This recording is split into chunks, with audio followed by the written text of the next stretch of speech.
तो दोस्तों, क्या भारत के डेमोक्रेसी में फार्मर्स को प्रोटेस्ट करने का भी राइट नहीं है क्या?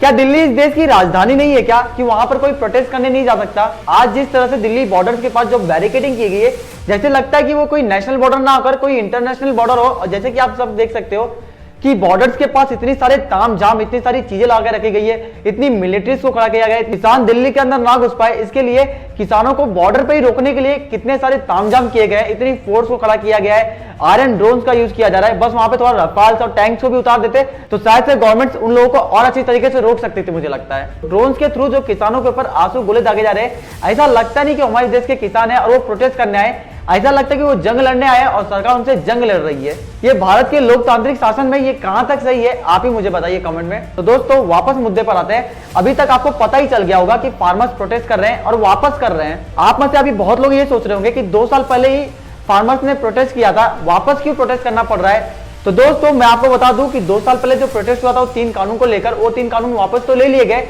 लेकिन उसके साथ कई मांगे भी थी किसानों की जो उन्होंने मांगी थी। लेकिन सरकार ने उन्हें आश्वासन देकर कि उन मांगों पर भी काम किया जाएगा, पर उन मांगों पर थोड़ा भी काम नहीं किया गया। इस बार जो फार्मर्स प्रोटेस्ट कर रहे हैं, ऐसा नहीं है कि वो सारी मांगे नहीं है, नहीं दोस्तों, वो सारी मांगे पुरानी है जो पहले उन्होंने मांगी थी, लेकिन सरकार ने उस पर थोड़ा भी काम नहीं किया। तो दोस्तों, आज की वीडियो में हम बात करेंगे किसानों के आंदोलन को लेकर और किसानों की क्या मांगे हैं उसको लेकर। तो दोस्तों, मेरा नाम है शुभम। तो चलिए शुरुआत करते हैं कि आखिर ये प्रोटेस्ट क्यों हो रहा है और इनकी मांगे क्या है। दोस्तों, जो मैंने आपको पहले ही बता दिया कि जो फार्मर्स प्रोटेस्ट है, जो इनकी मांगे हैं वो नई नहीं है, वो पुरानी ही मांगे हैं जो पूरी नहीं की गई थी। तो चलिए जानते हैं। जैसे कि लैंड एक्विजिशन एक्ट 2013 को वापस लाओ और 2021 में लखीमपुरी के अंदर जो फार्मर्स मारे गए थे उन्हें इंसाफ मिले और उन्हें मुआवजा दिया जाए। और पिछला जो फार्मर्स प्रोटेस्ट था जिसमें किसानों के ऊपर कई केस दर्ज किए गए थे, उन सब केस को विड्रॉल किया जाए, जैसा कि सरकार ने पिछले प्रोटेस्ट में उन्हें प्रॉमिस किया था। लेकिन किसानों की जो 3 मेन डिमांड्स हैं, वो ऐसा नहीं कि वो तीनों नई डिमांड्स हैं, वो तीनों डिमांड्स पुरानी है, लेकिन सरकार ने कभी उनकी वो 3 मेन डिमांड्स को कभी इतना सीरियसली कंसीडर नहीं किया जो उन्हें करना चाहिए था,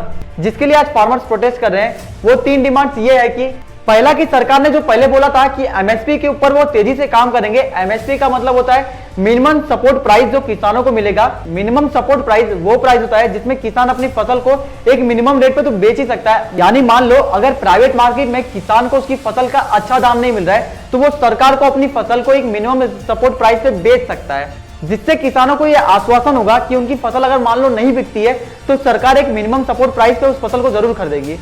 आप मिनिमम सपोर्ट प्राइस को इस तरह समझ सकते हो जैसे कि एक दिहाड़ी मजदूर होता है कि उसको इतना पैसा तो मिलेगा ही, वैसे ही किसानों को भी उनकी फसल के ऊपर एक मिनिमम सपोर्ट प्राइस मिलना चाहिए। जैसे कि आपके पीएफ में पैसे कटते हैं, मिनिमम पैसे कटते हैं, वैसे ही किसान बहुत सालों से चाहते हैं कि एमएसपी लागू हो जाए, लेकिन सरकार इस पे काम ही नहीं करना चाहती। एक तरह से अगर सरकार एमएसपी लागू कर देगी तो कोई भी प्राइवेट कंपनी किसानों की फसल को एक मिनिमम प्राइस पे खरीदना ही पड़ेगा, जिससे प्राइवेट कंपनी वाले किसानों की फसलों को कम से कम भाव में खरीद ही नहीं सकते। इससे उनके ऊपर कर्ज का बोझ नहीं आएगा और वो अपनी फसल के अच्छे दाम भी पा सकते हैं। किसान अब सरकार के वादों पर थोड़ा भी यकीन नहीं करना चाहती, वो चाहती है कि सरकार बस वादे करेगी क्योंकि इलेक्शन आ गया है ना। और दूसरी डिमांड जो किसानों की है कि उनको कर्ज में माफी हो। और आप में से अभी कई लोग ये सोच रहे होंगे कि टैक्स के पैसे तो हमारे हैं, तो किसी का कर्जा क्यों माफ हो जब हमारा कर्जा माफ नहीं होता। और ये बात आपका सोचना सही भी है, ना किसी प्राइवेट कंपनी का लोन माफ हो, ना हमारा लोन माफ हो, ना किसी किसान का लोन। और ये बात सही भी है कि किसी का कर्जा क्यों माफ हो, लेकिन यहाँ पर आप में से बहुत लोगों को ये बात नहीं मालूम होगा कि सरकार ने पिछले 10 सालों में 7 लाख करोड़ का कॉर्पोरेट लोन राइट ऑफ किया है। यानी एक तरह से आप बोल सकते हो कि 7 लाख करोड़ का जो कर्जा था कॉर्पोरेट जो कंपनीज का, किसी बड़े बड़े बिजनेसमैन का था, उसे सरकार ने माफ कर दिया। और ये बात बहुत ही कम लोग को मालूम होता है कि सरकार ने उसे राइट ऑफ किया है, माफ नहीं किया है। इकोनॉमिकल भाषा में राइट ऑफ बोलने पर नुकसान शायद से कम लगता होगा। और अब सोचने वाली बात यह है कि 7 लाख करोड़ का जब कॉर्पोरेट लोन माफ हो सकता है तो किसानों का पैसा क्यों नहीं? और वहीं अगर किसी किसान के ट्रैक्टर का लोन जो 1-2 लाख रुपए बाकी हो और उसे माफ करने की बात हो तो त्राही त्राही मच जाती है सरकार के अंदर, और बैंक वाले उसके घर पे चक्कर काटने लगते हैं कि आपने लोन नहीं भरा, आपने लोन नहीं भरा। यही बात है दोस्तों, कभी आपने किसानों के अलावा किसी को प्रोटेस्ट करते हुए नहीं देखा होगा दिल्ली के अंदर। कभी सुना है आपने कि कॉर्पोरेट इंडस्ट्री वाले प्रोटेस्ट कर रहे हैं अपने लोन को माफ कराने के लिए?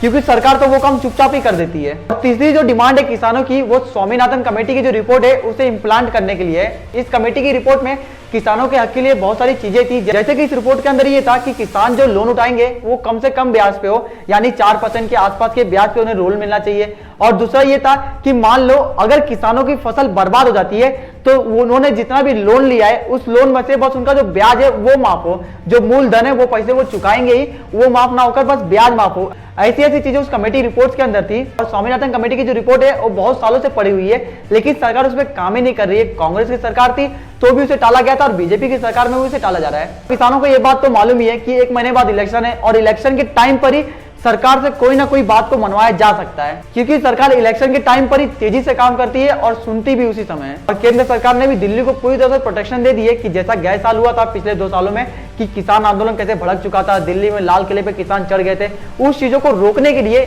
दिल्ली सरकार ने वहां पर जिस तरह से बॉर्डर्स के ऊपर बैरिकेडिंग की गई है, बॉर्डर्स को रोका गया है कि वहां से प्रोटेस्ट करने वाले लोग ना आ सके। लेकिन प्रोटेस्ट करना तो सबका अधिकार है, किसानों का भी अधिकार है कि वो प्रोटेस्ट कर सके, लेकिन जिस तरह से बैरिकेडिंग की गई है, जिस तरह से फोर्सेस को यूज किया जा रहा है किसानों के अगेंस्ट में, जैसे कि किसान हमारे देश का हिस्सा ही नहीं है और भारत की डेमोक्रेसी में ये कहां तक सही है, आप ही मुझे कमेंट करके बताना। और दोस्तों, किसान आंदोलन को लेकर आप क्या समझते हो और आपके सोच क्या है, आपकी थिंकिंग क्या है, आप इस चीज को किस तरह से लेते हो, आप मुझे कमेंट बॉक्स में जरूर बताना। और आप मुझे ये भी बताइए, क्या किसानों का ये आंदोलन फेयर है? तो दोस्तों, थैंक यू वीडियो को पूरा देखने के लिए। अगर वीडियो अच्छी लगी तो कमेंट बॉक्स में अपनी राय जरूर बताना और चैनल को लाइक करके वीडियो अपने दोस्तों को भी शेयर करें और सब्सक्राइब जरूर कर दे इस चैनल को।